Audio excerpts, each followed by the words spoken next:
Hi, welcome to Manas Shil YouTube channel. Before we start, kindly subscribe to my YouTube channel. Thank you.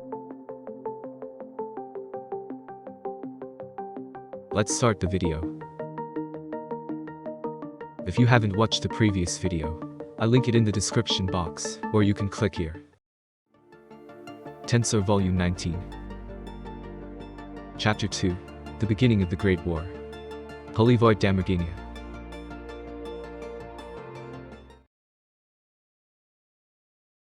A huge tremor hit Heaven's Tower. On that day, the Holy Void Damargania was on the verge of extinction. Ah, that feels pretty dangerous. Could it be the one who ravaged the earth a long time ago? Hearing Ultima's murmur, Varen and Zonda, who had been recalled, became tense. I will go check with Daggerul Sama right away. Right. We have to consider the worst case scenario, so Zonda should run to Beretta-san's location now, and make sure Xian-san is informed as well. As soon as they heard Ultima's order, Varen and Zonda moved out. If this place were to fall, it was obvious that Lobelia with Xian would be the next target. It was natural to contact the headquarters, but it was also safe to inform Xian of the seriousness of the situation. Perhaps because he understood this, Zonda did not argue with her at all. The fact that he didn't say anything unnecessary such as why, or I'll fight with you was due to his absolute belief and fear in Ultima. Unlike the lower demons, those under Ultima's direct control understood. They understood their master's character. Ultima was unforgiving to those who disobeyed her, and she had no mercy for those who did not agree. And above all, Ultima's judgment was accurate. Zonda had tested it and found that the area had already been sealed off from magic. All means of communication had been jammed, and it was impossible to communicate with anyone. Of course, they were fully prepared for such a situation. Rimura had instructed everyone to keep in constant contact with each other, as this was an issue that had come up during the previous attack on Leon. He told them to communicate with each other regularly, once every 5 minutes. This way, any point where contact was lost would be considered abnormal. So even if they didn't panic, others would know within 5 minutes that there was something going on, but Ultima must have decided that it would be too late. If that was the case, then all Zonda could do was follow the orders to the best of his ability. Zonda was not so incompetent as to waste his precious time. Zonda took with the wind and disappeared. Ultima stood up and bit her nails. Now then, if my expectations are correct, should I consider running away? Ultima didn't want to do that, but she was determined to do so in the worst case. Rimura-sama also believed in Daggerul, but at the same time, he had his doubts. Rimura seemed to be a good-natured person, and it's true that he was gullible to a fault, but in fact, he was quite cunning. Even Ultima, a king amongst demons, respected him for his calculating nature. Back then, Rimura had muttered something casually.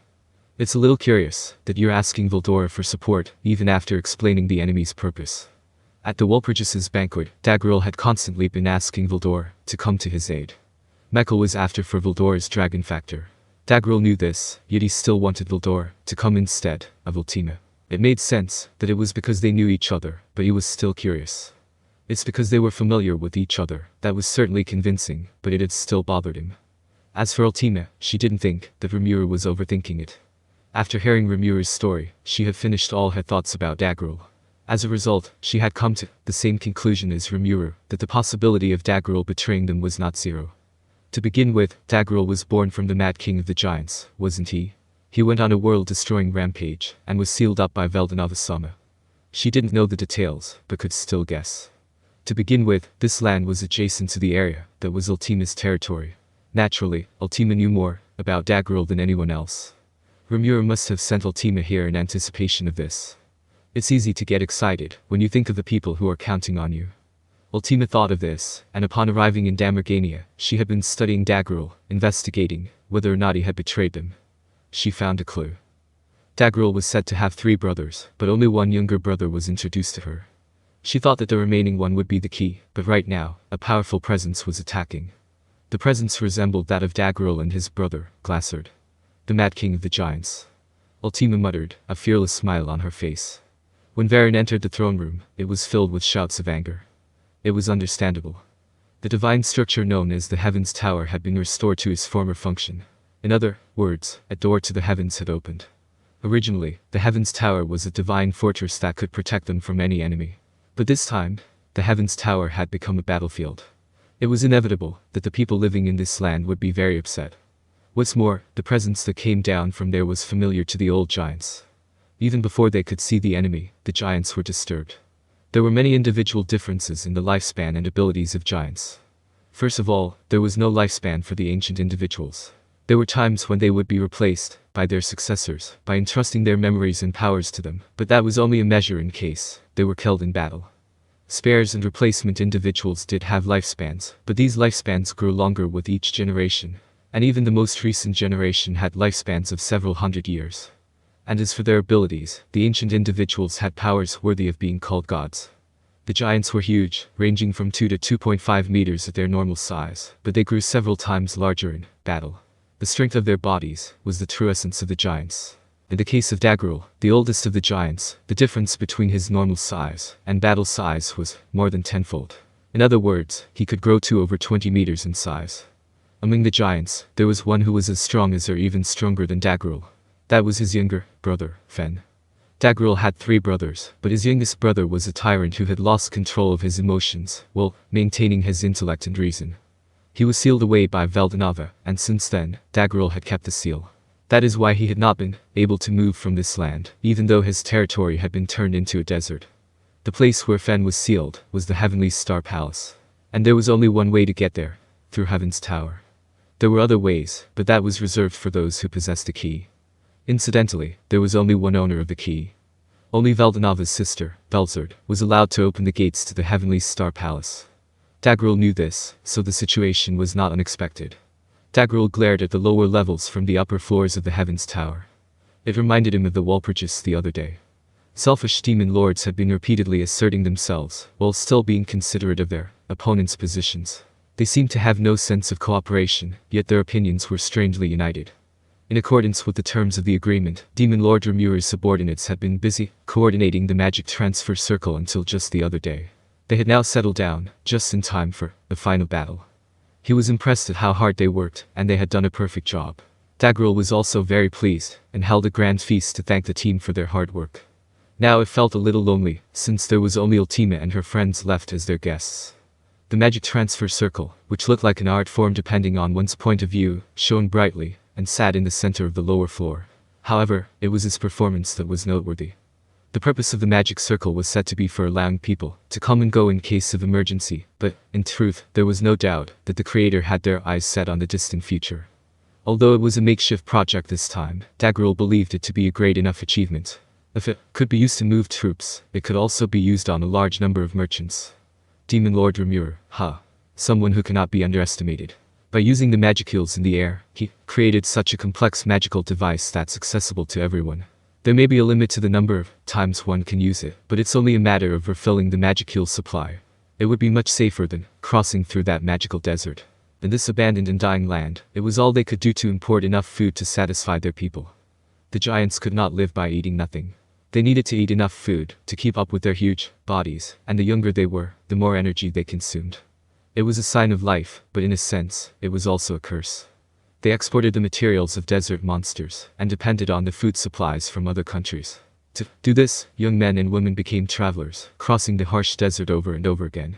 This was the reality of the holy void Damargania. However, with this magic transfer circle, they would be free from such hardships. Until now, it had been common knowledge that food and other things could not be teleported. But now, in the future, such problems would be solved. It's scary. I never thought I'd be able to find the solution to my problem so easily. If that's the case, we wouldn't have to force ourselves on Mobilius. It was frightening for Dagrul to see how far off the Demon Lord Remura was looking. The Demon Lord named Remura, who possessed ideas that he had never thought of, was honestly amazing. He admired his recklessness, and did not want to make an enemy of him. However, someone had come to interrupt Dagrul's excitement. All of a sudden, a voice echoed in his mind. "My friend Dagrul, it's been a long time. I'm glad to hear you're well. I wanted to get in touch with you as soon as I got back here, but things have been crazy. I'm glad I finally got the chance to speak with you." Dagrul did not panic. This situation had also been expected. So it's you, Feldway. I'm happy that you call me a friend, but you and I are enemies now. I don't want to talk too long, so tell me what you want. Upon hearing his reply, Feldway, the owner of the voice, seemed to feel let down. It's a shame that you're being so cold. I was hoping to ask you to help me as well, you know. Dagrul's reaction to Feldway's pompous tone was even colder. The revival of Veldanava. I'm not interested. I don't hold any grudge against him for sealing Fen, and I am indebted to him for giving us this land and taking care of us, but that doesn't mean that I think it's right for me to help him come back. In the first place, Feldway and Dagrul were not on such good terms. Rather, from Dagrul's point of view, he was even angry with Feldway when he heard that Michael had mental control over Dino, his true friend. At the time when he heard that Dino had betrayed them, he had wondered what kind of madness he had gotten into. To begin with, there was no way that that idiot, Dino, would voluntarily choose to betray us in such a troublesome manner. And he was deeply convinced when he heard this story. That's why Dagrul brusquely turned down Feldway's offer. Feldway was not amused by this. Hey now, has Dagrul the rebellion been tamed after becoming a demon lord? He tried to use Dagrul's temper to his advantage in the negotiations. In ancient times, the vicious titans had challenged the Star King Dragon Veldanava and had been sealed away. That was Dagrul and his two other brothers. A king of tyranny, spreading destruction across the earth. His tremendous powers of great destruction had turned many lands into scorched earth. Dagrul and the others were even called the worst gods of destruction, but they became quiet after obeying Veldanava. He lived quietly in territory he was given and guarded Heaven's Tower as his duty. However, this did not mean that he had become quiet in nature. Even now, with his power having been sealed away by Veldanava, his rage had earned him the nickname the Continent's Wrath. Feldway thought it would be easy to provoke him. However, sorry, things are different now. I've become more hopeful about the future. Considering that this is all thanks to Rimuru, I can't betray him. The offer was rejected quite easily. Then, seeing the further negotiations would be meaningless, Dagrul said, the next time we meet will be on the battlefield, and unilaterally terminated the telepathic communication. It's beyond control, Dagrul muttered. That Feldway, I can't believe that he unsealed Fen. Is this because I refuse to cooperate? Don't worry about it, brother. He is trapped in his obsession. Sooner or later, I'm sure this would have been inevitable. Varen looked at the brother, who was standing at ease, and expressed his displeasure. Hey now, I can't just let that statement go. Has Dagrul Sama been in contact with the enemy? This was an order from Lord Ultima. Varen pursued the matter, determined not to allow any excuses. However, this ended up as a letdown. From the very beginning, Dagrul had no intention of hiding anything. Now, don't be so hard on me. I'll admit you're a powerful man, but you're weaker than I am. Dagrul replied without panic. His brother, Glassard, followed suit. Calm yourself, Varandono. It is true that my brother received an offer from Feldway. However, he turned him down, and that is why we are here now. With that admonition, Varen nodded with a hum. He had been aware of the situation to begin with, because he had raised his voice to question them. The attitude of Dagrul and the others did not indicate any signs of lying, and he judged that they were telling the truth. So then, why did they say something that would benefit the enemy during Walpurgis? Our great king was concerned that Dagrul Sama's actions were questionable. I would like a clear explanation. And just as Varen was about to question him. Well, I get it. You wanted to ask Rimuru Sama for help, didn't you, uncle? At Walpurgis, you wanted to make a statement that would arouse suspicion and show that you were involved with the enemy, didn't you? Ultima, who had arrived late, asked Dagrul that question. Or rather, it was not a question but an assertion. Hearing this, Dagrul smiled broadly and happily. Excellent. As expected of my old nemesis. I'm glad you're here instead of Carrere. This was Dagrul's true opinion. Carrere was too logical, and wasn't as good at reading in between the lines. If she had misunderstood that Dagrul was betraying her, it would have been very difficult for her to solve it. In this respect, Ultima was a relief. She had been a long-time enemy of Dagrul, and he trusted her intelligence. With a big smile on his face, Dagrul told Ultima that she was right. By suggesting that he was involved with Feldway, he was suggesting that he and the Holy Void might be targeted. Like Dino, he did not want to be turned into a traitor through no fault of his own. If the possibility of that was not zero, he decided that he should tell them about it. However, he also felt that saying it as it was would only lead to misunderstandings, so he deliberately left it to a hint. So that's what it was after all. Then, it was exactly as Uncle expected, right? Because Rimuru Sama understood exactly what was going on. Rimuru Sama is a cunning and all-seeing person, so this situation was probably part of his calculations. That's why, I think we can manage without worrying. Ultima said with a smile. Dagrul nodded widely and smiled with relief. You hear that, Glassard? My colleague is a remarkable guy.